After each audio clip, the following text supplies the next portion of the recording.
अस्सलाम वालेकुम students, hope so आप सब लोग ठीक ठाक होंगे। और जो है हमारे आर्टिफिशियल इंटेलिजेंस का सब्जेक्ट, उसमें हमने चैप्टर नंबर 9 स्टार्ट किया हुआ है। आर्टिफिशियल इंटेलिजेंस हमारी इल्यूमिनेटेड बुक में से ही फॉलो कर रही हूँ अभी मैं। तो पेज नंबर है 274। इससे पीछे हमें जो था कन्फ्लिक्ट रेजोल्यूशन तक पढ़ा था। आज जो हमारा टॉपिक है वो है मेटा रूल्स।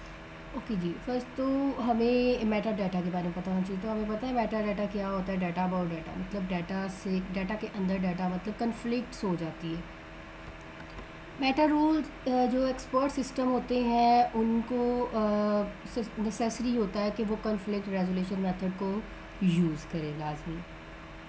तो इसके डिफरेंट टाइप्स ऑफ कन्फ्लिक्ट्स होते हैं, डिफरेंट मेथड्स हैं, मतलब डिफरेंट सिचुएशंस जो हैं वो अकर होती हैं। तो डिफरेंट फायरिंग रूल्स, जैसे कि हमने प्रीवियस देखा ट्रिगर्ड मेथड, ठीक है। तो फायरिंग के डिफरेंट मोस्टली रूल्स जो है वो इसके अंदर ऐड होंगे। और टाइमलाइंस, हमें पता है कि डाटा जो है वो बहुत इंपॉर्टेंट है। जब भी हम किसी चीज़ की बात करते हैं, किसी भी चीज़ को जज कैसे करेंगे जब आपके पास डाटा नहीं होगा, तो आप कैसे उस प्रॉब्लम को देखेंगे। तो डाटा एक बहुत ज़्यादा इंपॉर्टेंट चीज़ है पहले तज्जिया करने के लिए, एनालिसिस करने के लिए, फिर ही आप उसको आगे फर्दर स्टेप करते हैं ना। तो जैसे कि फॉर एग्ज़ाम्पल एक रिसर्चर है, वो पार्टिकल फील्ड एक मेडिसिन डेवलपमेंट के ऊपर काम कर रहा है, ठीक है। उसने न्यू रूल ऐड करना है। जैसे कि मैंने आप लोगों को पेपर्स की एग्जांपल दी है कि आप लोग इस असाइनमेंट को सॉल्व करें, ठीक है। पता चल जाएगा किसने बड़ी अच्छी की है और किसने जो है वो अच्छी नहीं की।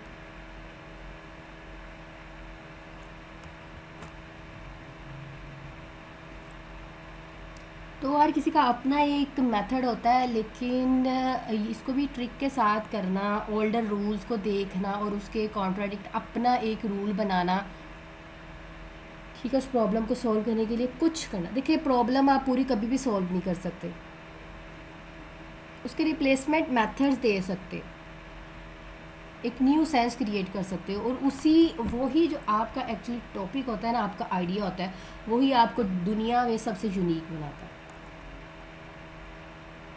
तो वो जो एक्सपर्ट की ओपिनियन है, वो कोई कोई है जो देखिए, वही बात आप लोगों को पेपर रीड करने के लिए क्यों कहा, ताकि आप उसको रीड करो, उसमें से प्रॉब्लम निकालो, प्रॉब्लम फाइंड आउट करो, फिर न्यू टॉपिक चूज़ करो।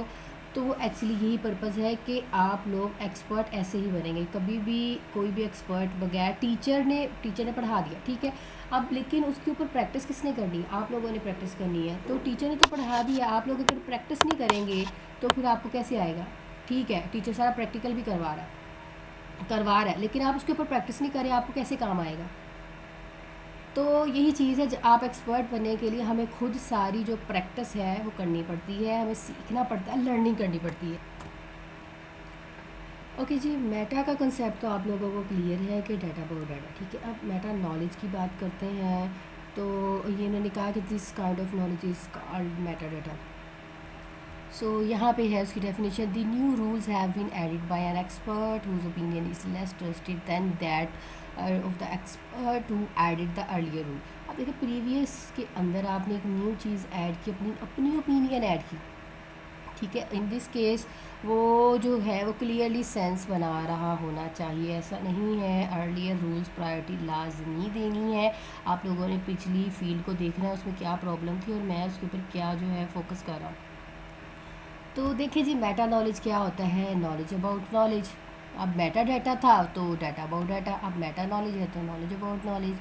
The rules that defines how conflict resolution will be use and how other aspects of the system itself will run.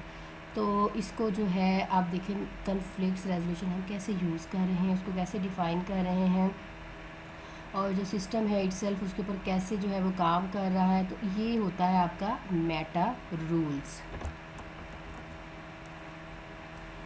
Knowledge engineer who builds the expert system is responsible for building appropriate meta knowledge into the system, ठीक है। वो जो आपका expert होता है, बंदा engineer होता है, एक्सपर्ट सिस्टम, उसको रिस्पॉन्सिबिलिटी होती है कि वो अप्रोप्रिएट बिल्डिंग मैटर नॉलेज को डिज़ाइन करे इनटू द सिस्टम, जैसे कि expert A is to be trusted more than expert B, और any rule that involves drugs X is not to be trusted as much as rules that do not involve X। तो मतलब जो चीज़ उसे involve करनी है वो, और जो चीज़ इन्वॉल्व नहीं करनी वो, दोनों ही उसको पता होना चाहिए, उसका कंट्रोल होना चाहिए।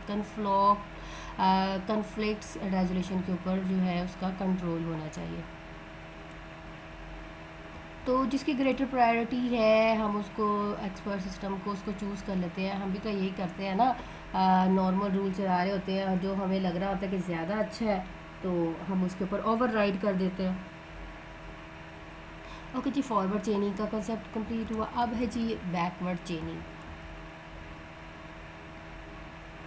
Forward chaining applies a set of rules and facts to deduce whatever conclusion can be derived. ठीक है, तो फॉरवर्ड चेनिंग यही होती है ना कि हम क्या फैक्ट और रूल्स डिड्यूस कर रहे हैं, और वट एवर कंक्लूजन उसकी क्या हमें मतलब कोई कंसर्न नहीं है कि उसकी क्या कंक्लूजन जो है वो ड्राइव हो रही है, और क्या कंक्लूजन उससे रिलेटेड जो है वो ड्राइव हो रही है, और हम क्या प्रेजेंट फैक्ट्स यूज़ कर रहे हैं। इसमें हमें ये नहीं पता होता कि कंक्लूजन जो है वो हम सही निकाले और उसको हम जो प्रूव कर रहे हैं वो राइट है या नहीं। तो सम केसेस फॉरवर्ड चेनिंग जो इनएफिशिएंट होता है because it may end up proving a number of conclusion that are not currently interesting.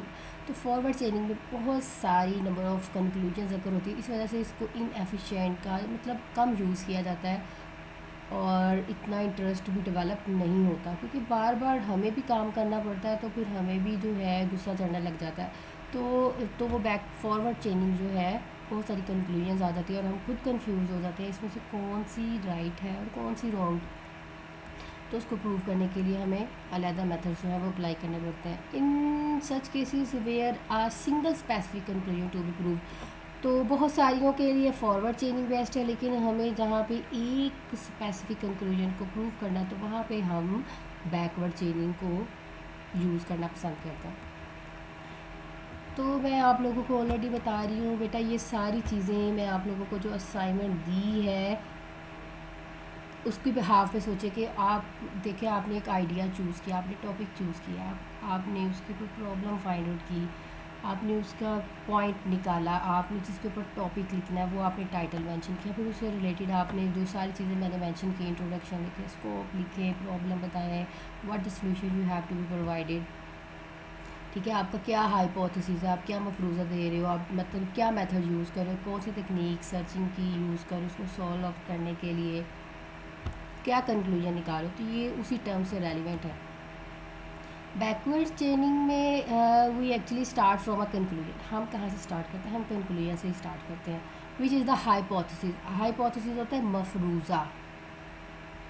Hypothesis हमने प्रूव करना होता है, जो हम कंक्लूजन प्रूव करना चाह रहे होते हैं, and we aim to show how the conclusion can be reach from the rule and fact in the database, कि कैसे जो कंक्लूजन है वो आपकी इन रूल्स और फैक्ट के साथ डाटाबेस के अंदर मैच हो रही हैं या नहीं। तो एक्चुअली जो हमारी कंक्लूजन है वो हमारा एम बन जाता है, हम उसको प्रूव कर देते हैं, तो दिस इज़ कॉल्ड गोल। जो रीजनिंग हम इसको सॉल्व आउट करने के लिए यूज़ करते हैं, मतलब जो रास्ता इख्तियार करते हैं, उसको गोल ड्रिवन रीजनिंग कहते हैं। ये फर्दर चैप्टर है, लेकिन जो हमारे टॉपिक से रेलिवेंट है हमने वही करना है।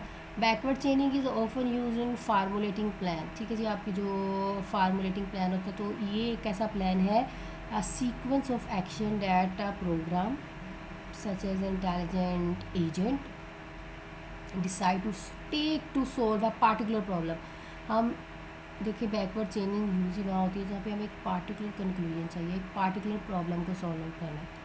तो बैकवर्ड चेनिंग इस प्रोसेस को क्या करती है, मोर एफिशिएंट बनाती है रेदर देन फॉरवर्ड चेनिंग। उसमें तो बहुत सारी कंक्लूजन होती है ना, तो बहुत सारे टास्क परफॉर्म करने के लिए है, हम खुद कन्फ्लिक्ट्स में आ जाते हैं कि कौन सा यूज़ करना। क्योंकि फॉरवर्ड चेनिंग तो स्टार्ट से होती है, उसका जो है आते आते उसकी बहुत सारी कंक्लूजन्स आ जाती हैं, और बैकवर्ड चेनिंग तो हमारी स्टार्ट ही होती है गोल स्टेट से।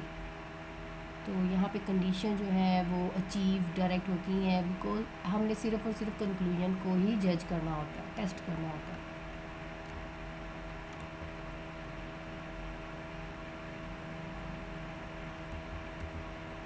अब यहाँ पे कंपेयर किया गया फॉरवर्ड और बैकवर्ड चेनिंग को। Let us an example to compare forward and backward chaining. In this case we will revert to our use of symbol for logical statement in order to clarify the explanation, but we could equally well be using rules about elevators or the weather। मतलब elevators और weather example है, rules और facts है, ठीक है। अब इसमें गोल भी होगा, बिकॉज हमारा इसमें मेन पर्पज़ है गोल की तरफ होता है, कंक्लूजन की तरफ होता है। Rule 1 A and B implies to C, rule 2 A implies to D, C and D implies to E, and then ये आपकी कंडीशंस आई। रूल्स देखिए, फैक्ट 1 A, फैक्ट 2 क्या है B, फैक्ट 3 क्या है F। ये एग्जाम्पल ली है। सो हमारा गोल क्या है बच्चों? हमारा गोल है हमें H को प्रूव करना है, मतलब हमें H तक जाना है, हमें H को प्रूव करना है। तो ये हमें एक एग्जांपल दी है, तो इसको देख लेते हैं। First let us we forward chain. हम पहले क्या करते हैं, फॉरवर्ड चेनिंग के कॉन्सेप्ट को देखते हैं। As our conflict resolution strategy, मैंने ऑलरेडी आप लोगों को कन्फ्लिक्ट रेजोल्यूशन पढ़ा दी हुई है, ठीक है, वो फॉरवर्ड चेनिंग के अंदर आती है। तो ये फॉरवर्ड चेनिंग को देख रहे हैं। We will first rule in the order they appear in the database. Okay जी, आपके जो फैक्ट हैं वो डाटाबेस के अंदर करोगे, starting from rule 1। In the initial state, rule 1 and rule 2 are both trigger. Rule 1 and rule 2 both trigger, because वो दोनों यहीं से स्टार्ट हो रहे हैं। We will start by firing rule 1। ये देखिए फैक्ट है ना, फैक्ट 1, तो इस वजह से rule 1 and 2 both are triggered। Firing rule 1 which means we add C to our fact database। तो हमने अब क्या ऐड करना है, C ऐड करना है अपनी डेटाबेस के अंदर। Next rule 2 is fired mean. Rule 2 है आपका, इसको क्यों लेके आए हम, meaning we add D to our fact database. तो हमारा अब देखो C भी ऐड करना था, पर्पस D भी ऐड करना था, इम्प्लाइज है ना। अब दोनों रूल जो हैं वो एक साथ चलें। We now have the fact A B C D and F, but we have not yet reached our goal which is G। अब उसके अकॉर्डिंग तो ये देखें ना, एक सीक्वेंस वाइज चल रहा है ना, ये सारा कुछ G की तरफ जाना है। एक्चुअली प्रूफ हमारा H है। अब देखिए यहाँ पे now rule 3 is triggered and fired. अब रूल 3 जो है वो ट्रिगर्ड और फायर होगा, meaning that fact E is added to the databases. 1 by 1 जो है वो हम ऐड करते जाएंगे। रूल 4 एंड 5 आर ट्रिगर्ड, क्योंकि फॉरवर्ड से नहीं है, उसमें स्टेप बाय स्टेप चलना। Rule 4 is fired first, resulting in fact G being added to the databases, and then rule 5 is fired। अब वो फारग हो गया, and fact H is added to the database। अब H जो है वो डेटाबेस के अंदर ऐड हुआ। we have now proved our goal and don't need to go on any further। ये ऑलरेडी आप लोगों को चीज़ें पढ़ा दी हुई थी स्लाइड्स के अंदर, तो ये वही उसी तरह का मेथड है, लेकिन थोड़ा सा फैक्ट्स और रूल्स थोड़ा सा चेंज है इसके अंदर। A B F, ठीक है जी, जो वो जैसे कि हमने रीड किया है, ये रूल 1 दिखाया, रूल 1 और 2 है। रूल फायर कौन सा हुआ, 1 वाला हुआ, क्योंकि अभी 2 जो है वो फायर नहीं हुआ। फिर A B C F हुआ, रूल 2 फायर्ड हो गया, बिकॉज जो अब रूल ट्रिगर्ड हो गया वो दोबारा थोड़ी आएगा, रूल फायर्ड हो गया वो दोबारा थोड़ी आएगा। अब A B C D F से स्टार्ट हुआ, 3 वाला फायर्ड हो गया, फिर इसी तरह सो ऑन H तक पहुँचते पहुँचते हमारी जो स्टेट है वो चली गई, देन दिस इज स्टॉप। अब हमने यही सेम एग्जांपल जो है बैकवर्ड चेनिंग के लिए लेनी है। सो यहाँ पे हमारा जो है we will use goal database in addition to the rule and fact database. In this case the goal database start with just the conclusion H, क्योंकि ये कंक्लूजन प्रूव करना होता है हमें। We will now see which rule would need to fire lead to this conclusion. So हमने यहाँ पे कौन सा रूल चेक करना है, जहाँ पे हमारा H होगा, तो rule 5 is only one that has a conclusion H, ठीक है। तो so to prove H we must prove the antecedents, पहली वाली वैल्यू जो होती है जैसे कि ए इम्प्लाइज टू बी है, तो यहाँ पे ए क्या है, एंटीसीडेंट है of rule 5 and which are A and E. तो यहाँ पे रूल 5 देखें जी, हाँ रूल 5 ये देखिए यहाँ पे है ना एच हमारा, तो ए एंड ई इसमें दोनों जो हैं वो हमें देखने पड़ रहे हैं। सो fact A is already databases. अब चूँकि आपकी फॉरवर्ड चेनिंग ने सारी चीज़ें ला के रख दी हैं, ठीक है, बैकवर्ड चेनिंग ने सिर्फ वो चेक करना है कि मुझे कौन सी कंक्लूजन चाहिए। फॉरवर्ड चेनिंग ने तो सारा काम कर दिया। अब आपकी ये सारी वैल्यूज़ डेटाबेस के अंदर पड़ी हुई हैं, जो चीज़ मैच करनी है ना, लाइक अब मेरी आइज़ का सैम्पल है, ठीक है, वो मेरी डेटाबेस के अंदर स्टोर है। अब फॉरवर्ड चेनिंग ने सारा स्टोर कर दिया, डिफरेंट लोगों की आइज़ को मैच कर दिया हुआ है। अब मैं आ रही हूँ उसके बायोमेट्रिक के सामने, मेरी आइज़ का वो सैंपल ले रहे हैं, अब वो और मेरी सिर्फ और सिर्फ मेरी कंक्लूजन को मैच कर रहे हैं, ठीक है, उसमें से जो भी रूल होगा उसके अकॉर्डिंग वो मैच करके येस और नो का आंसर प्रोवाइड कर देगा। So we only need to prove the other antecedent, जैसे कि ई है, therefore E is added to the goal databases once we have proved E, we now let this that insufficient to prove H. तो हम इसमें fact ई को prove करेंगे, then rule 3 क्योंकि उसकी कंक्लूजन अकर हो रही है, फिर उसकी जो आपकी आ रहे हैं तो देखिएगा which are the C and D. तो इसी तरह actually rule and rule 2 antecedents A is already in the database, वो चेक कर रहा है लेकिन डेटाबेस के अंदर वैल्यू ऑलरेडी पड़ी हुई है। Similarly C is conclusion of the rule 1। अब वो रूल 1 जो है, सी किसकी कंक्लूजन थी, रूल 1 की थी, तो वो rule 1 antecedents A and B का are both in the fact databases. So we have now proved all goals in the goal databases have therefore proved H। तो एक्चुअली इसके ये नहीं होगा कि वो बाकी चीज़ों को नहीं देखेगा, वो देखेगा। अब H देख लिया उसने, ये मेरी कंक्लूजन इस वाले पोर्शन पे है, तो उसने इन सब की जो कंक्लूजन है वो 1 बाय 1 बता दी है कि उसकी कंक्लूजन क्या होगी, उसकी कंक्लूजन क्या होगी, ठीक है जी। इसकी C है, इसकी D है, E है, G है, H है, I है, ये चीज़ इसमें बताइए।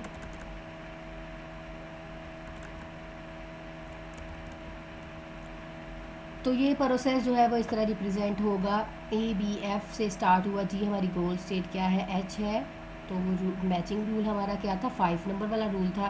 फिर उसके बाद ई ए बी एफ, बिकॉज ए और ई था ना, ए इम्प्लाइज कर रहा एच को, तो ई हमारी गोल है तो 3। ओके जी, बैकवर्ड चेनिंग है, बैकवर्ड मूव हो रहा है, हमारी गोल स्टेट से स्टार्ट हो रहा है और बैकवर्ड मूव हो रहा है। होप सो आप लोगों को फॉरवर्ड चेनिंग है वो हमारी गोल स्टेट तक जा रही है, ये गोल स्टेट से बैकवर्ड एंटीसीडेंट्स की तरफ जो है वो मूव हो रहा है। So backward chaining needed to use one few rule if the rule database has a large number of other rules A, B and F antecedents, so it is more efficient। कौन सी, अब देखिए वो backward rule की तरफ आ रहा है, then forward chaining might well have been even more inefficient. तो आपकी बैकवर्ड चेनिंग है वो एफिशिएंट है, ये इनएफिशिएंट है। सो यहाँ पे जो भी सिचुएशन होगी उसके अकॉर्डिंग हम, जब हमारा टारगेट ही कंक्लूजन की तरफ है तो जनरली हम क्या यूज़ करते हैं, बैकवर्ड चेनिंग जो है वो फ्यू कंक्लूजन्स को फाइंड आउट करने के लिए हम यूज़ कर लेते हैं। तो ये नहीं है कि दोनों को यूज़ नहीं किया जाता, ये बैकवर्ड चेनिंग को यूज़ करते हैं, दोनों ही एक्सपर्ट सिस्टम जो है प्रॉब्लम को सॉल्व करने के लिए यूज़ करते हैं, जो अकॉर्डिंग टू सिचुएशन हमें बेस्ट लगती है ना वो हम कर लेते हैं। बहुत ज़्यादा लार्ज डाटा है तो बेहतर नहीं है कि हमारी गोल स्टेट हमें पता है तो हम गोल स्टेट से स्टार्ट करें, फिर बैकवर्ड चेनिंग को यूज़ कर लें। ओके जी स्टूडेंट्स, इतना ही लेक्चर आप लोगों के लिए काफ़ी है। हमने बैकवर्ड चेनिंग का कॉन्सेप्ट देखा, फिर उसका कंपैरिजन देखा, बाकी हम नेक्स्ट लेक्चर्स में देख लेंगे। तो ये था आप लोगों का टॉपिक जिसमें मैटर रूल्स और बैकवर्ड चेनिंग देखा हमने, and then comparing forward and backward. Hope so आप लोगों को कॉन्फ्लिक्ट्स अगर जो हो रहे होंगे माइंड में वो ख़त्म हो गए होंगे। तो दोनों में एक माइनर सा डिफरेंस यही है कि हम फॉरवर्ड चेनिंग में अपनी स्टार्ट स्टेट से गोल स्टेट की तरफ जाते हैं, अकॉर्डिंग टू सिचुएशन बहुत सारी कंक्लूजन्स आ जाती हैं, ठीक है, बहुत सारी कंक्लूजन निकलती हैं। और बैकवर्ड चेनिंग में क्या होता है, हम अपनी गोल स्टेट से स्टार्ट करते हैं, इसमें भी बैकवर्ड चेनिंग में कंक्लूजन्स आ रही होती हैं, लेकिन इसमें कंक्लूजन हमें पहले पता होता है, हमारा टारगेट जो होता है ना वो मेन हमारी कंक्लूजन के ऊपर होता है। तो हम बैकवर्ड चेनिंग से स्टार्ट करते हैं। ओके जी स्टूडेंट्स, गुड लक, अल्लाह हाफिज़।